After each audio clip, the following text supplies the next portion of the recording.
all right, well, now we're going to have a confidence vote, and then the Brexiteers will be like, we don't want to have her in office anymore. Time to go, May. Yeah.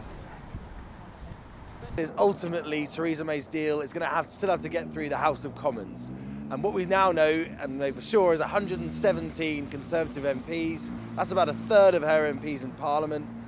Don't back her as Prime Minister. She's only got 200 votes in favour, and she needs about 320 votes in the House of Commons if she's going to pass the Brexit deal. Otherwise, we leave with no deal.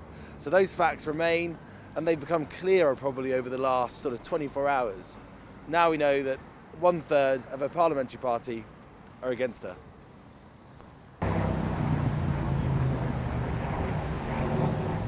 Secure, though. In a way, she's secure because for the next year, she is now immune from anyone challenging her. So Jacob Rees-Mogg or Boris Johnson or anyone in the Conservative Party that wants to challenge her as leader can't do it.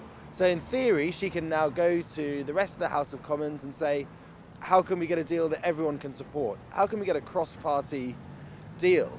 So everything's pushing her towards that direction, but she's a politician that isn't really used to that sort of big, bold gesture. She's not really set up to try and get the support of opposition parties. So she's likely to continue trying to win back the support of these MPs. And these MPs are going to get increasingly opposed to her deal once she comes back from Brussels and she hasn't got anything legally binding on the backstop arrangement. That's their big burning issue about the negotiations. She have been fully in Yeah. Yeah.